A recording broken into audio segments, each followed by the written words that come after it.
안녕하세요. 호기심 세상입니다. 오늘은 누구나 한 번쯤은 가보고 싶은 나라 스위스로 떠나보겠습니다.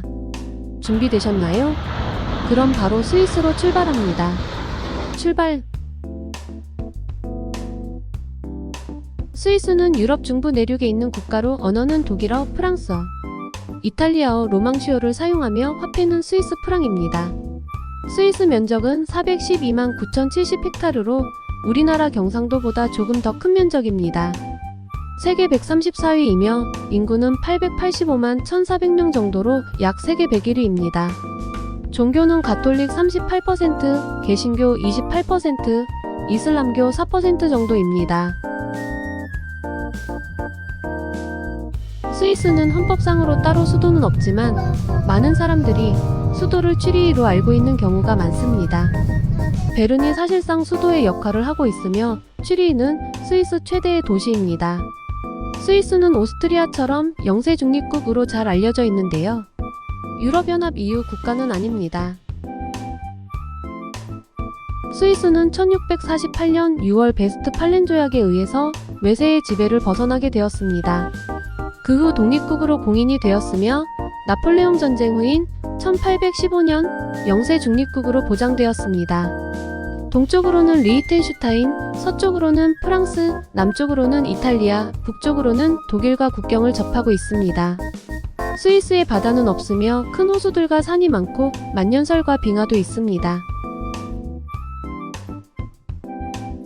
스위스 기후는 해발 고도가 높은 편이지만 온화한 편인데요. 알프스 산맥과 자연적인 호수들이 많기 때문에 관광자원과 수력 자원이 풍부한 나라입니다. 제조업이 강세인 나라이며 또한 스위스에는 타미플루로 알려진 전 세계적으로 유명한 제약회사인 로시와 글리백으로 유명한 노바티스가 있습니다. 또한 컴퓨터 마우스, 키보드로 유명한 로지텍 회사도 있으며 네스카페로 유명한 네슬레도 있습니다. 이처럼 스위스에는 세계적으로 유명한 회사들이 많이 있는데요. 그 중에서도 가장 유명한 것은 바로 스위스 시계입니다. 롤렉스를 비롯해서 시계 메이커 빅5 중에서 무려 4개가 스위스 회사입니다. 스위스에 가면 깜짝 놀라게 되는데요. 바로 물가 때문입니다. 물론 다른 유럽 국가들도 물가가 비싸기로 유명하지만 스위스에 비하면 귀여운 수준일 정도입니다. 대신에 스위스의 평균 임금이 전 세계에서 최고에 버금가는 수준이라 물가도 높을 수밖에 없다고 알려져 있습니다. 오죽하면 스위스 국민들도 이웃 국가로 장을 보러 가는 경우가 있다고 하는데요. 식료품이나 공산품이 반값 가까이 차이가 날 정도로 싸기 때문입니다. 스위스는 섬나라가 아닌데도 폐쇄적인 편인데요. 다른 유럽 국가에 비하면 인종차별도 아직 남아있는 편입니다. 인종차별도 그렇지만 더 큰 건 외국인 혐오 정서입니다. 오랜 고립주의 정책에 따른 폐쇄적인 생각들이 강한 편에 속하기 때문입니다. 그 외에도 인구의 20% 가까이 차지하는 이민자와 외국인들도 문제인데요. 스위스에서 일어나는 범죄의 50% 이상을 저지르고 성범죄 또한 85% 가까이 저지른다고 합니다. 그렇기 때문에 스위스인들은 외국인에 대한 인식이 안 좋을 수밖에 없다고 알려져 있습니다. 오죽하면 여성들은 외국의 범죄 집단 때문에 밤에 자유롭게 나가지도 못한다고 합니다. 또한 스위스에서 시민권을 따기는 매우 힘들며 12년 이상을 거주해야 딸 수 있다고 알려져 있습니다. 오죽하면 스위스에서 태어난 사람들도 영주권자 신분으로 살아가는 경우가 많다고 알려져 있습니다. 스위스 하면 빼놓을 수 없는 것이 바로 관광입니다. 알프스 산맥을 더불어 환상적인 자연 환경을 가지고 있는데요. 국토의 60%가 알프스 지대이며 호수도 여러 개 있어서 멋진 풍경을 볼 수 있습니다. 스위스의 장점은 유럽의 중앙에 자리 잡고 있기 때문에 주위에 프랑스, 이탈리아, 독일, 오스트리아로 쉽게 갈 수 있습니다. 또한 빼놓을 수 없는 것이 있는데요. 바로 철도입니다. TV에서 한 번쯤 본 장면이 떠오르는데요. 아름다운 풍경을 바라보면서 달리는 산악 열차가 떠오릅니다. 스위스는 무려 하루에 9,000대 이상의 철도를 운행을 하고 있습니다. 여행은 날씨에 맞춰서 계획을 잡는 것이 중요한데요. 날씨가 좋을 때는 도시보다 자연여행을 우선으로 하는 것이 좋습니다. 날씨가 안 좋으면 도시 여행으로 바꾸는 것이 좋습니다. 날씨를 신경 안 쓰고 계획을 잡으면 산 위에서는 구름만 볼 수 있으며 반대로 지상에서는 구름으로 인해서 산이 안 보입니다. 100% 날씨가 맞지는 않지만 최소한 날씨 예보를 참고해야 합니다. 대표적인 자연 관광지는 인터라켄입니다. 알프스를 즐길 수 있는 시스템이 매우 잘 되어 있으며 스위스 중앙에 도시가 있기 때문에 기차를 이용해서 다른 지역으로 이동하기에도 편리합니다. 도시 양쪽으로 튼 호수와 브리엔츠 호수가 있어 유람선을 타고 호수를 구경할 수 있습니다. 또한 유명한 곳은 하더클룸으로 전망대입니다.